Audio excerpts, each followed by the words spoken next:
everyone, welcome back to my channel. A while ago I did a couple of videos on apartment hunting in Birmingham, and a lot of you have been asking me about the price range of properties in Birmingham. And since the viewings that I've done are 8 months and 4 months ago, with the fluctuation in rent due to the current economy and because my friend is also apartment hunting, I've tagged along and also thought that it would be a good idea to give you some updates on the property situation in Birmingham. If you like videos like this, don't forget to like and subscribe before we dive right into the viewings. All of today's properties were sourced on a platform called Spare Room, which is a platform that allows you to just rent out one room of a whole property. It helps make living under a roof a bit more affordable in this economy without having to bear the cost of renting out a whole property by yourself. First and foremost, let's start with preferences. Similar to me previously, my friend is also working in Birmingham City Center, and so her preference are. Number one is definitely furnished properties. She's working here short term, but she doesn't know if she's gonna want to stay in the long term, and she thought it would be unwise for her to invest in a lot of furniture, which is a lot of hassle to move, even if she decides to move someplace else. And so she wants to rent furnished properties. Second is location. Priority will be given to properties that are closer to Birmingham City Center, preferably within a walking distance of 30 minutes or less. Keep things simple. We will be calculating the distance between Birmingham New Street Station with the properties as a benchmark.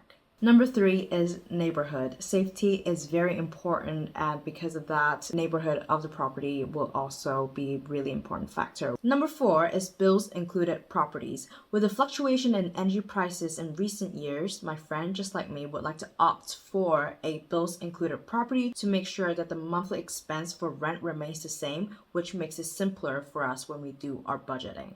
Now, let's talk about price range. My friend is on a budget for rent, and so all the properties that we've viewed so far are either £700 per month or less, which is surprisingly already on the cheaper end of the spectrum on Spare Room. But the good thing is that they're all bills included, so there are no hidden or extra costs. Now that we've talked about the preferences and some basic information, let's dive straight into the viewings. We've managed to land 4 viewings so far. The first property that we viewed was Brindley Drive. It is around a 15-minute walk away from the Birmingham New Street Station and a 5-minute walk away from the library, so it is at a very central place. It is a 2-bedroom flat on the 9th floor. It is at £700 per month, bills included. For the room, it has ample space for essential furniture like a double bed, a desk, a wardrobe, and plenty of space for extra storage and extra furniture if needed. There's also large windows and ample natural lighting. Bathroom is decently sized and is shared with another flatmate, and it is quite well maintained, which is always a good thing.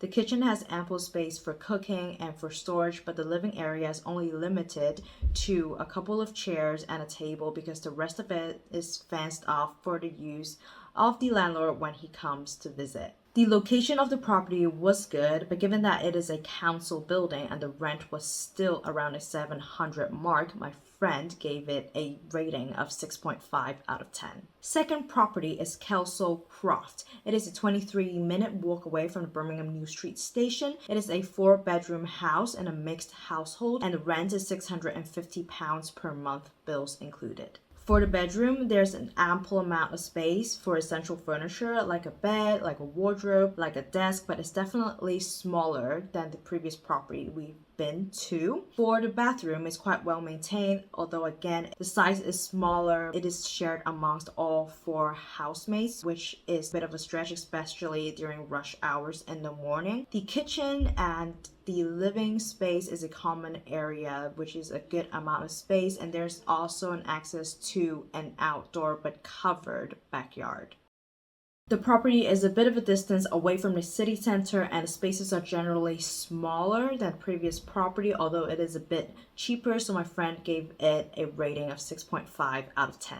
The third property is called Loud Walk. It is a 28 minutes walk away from the Birmingham New Street Station and a 2 minutes walk away from an Aldi and the central delivery office for the Royal Mail. It is a 4-bedroom household. It is mixed, and the rent comes to £650 per month, bills included. For the room, there's enough space for a desk, for a bed, and there are a lot of storage room behind the bed. There's not a lot of free space for you to move around, although this is a highlight because this actually has a private ensuite, which is quite rare for prices at this range. For the common area, the kitchen is quite small because there are 2 other bedrooms on the ground floor. There's still enough space for a living area with a sofa and a dining table. Given its distance away from the city center and smaller spaces, my friend gave this property a 6.5 out of 10. Fourth property that we viewed is Bishopgate Street. It is 19 minutes walk away from the Birmingham New Street Station, and it is right next to the Five Ways Entertainment Center, so it's very central. Currently, it's a 2-bedroom house, but the landlord is looking to convert the living room into a 3rd bedroom. The 2 bedrooms are at £600 per month, bills included, and £650 per month, bills included, respectively. The first bedroom, priced at £650 per month, comes with a good amount of space. There's also large windows with ample natural lighting. It also comes with a TV, which gives you the luxury of watching TV in bed. The second room is priced at £600 per month. The landlord is promoting it as a double bed. Again, there are lots of natural lighting. There is ample space, but this does not come with a TV. There's an enclosed kitchen with a dining area and also a living room space, which opens up to an outdoor area. However, tenants may not necessarily have access to this outdoor and living space anymore because the landlord is looking to convert the space into a 3rd bedroom, which is a shame for other tenants. There's also only 1 bathroom, which will be shared amongst 2, potentially 3 tenants, which is always a bad idea when it comes to morning rush hours. However, this property is quite spacious and it is in a really good location, and with this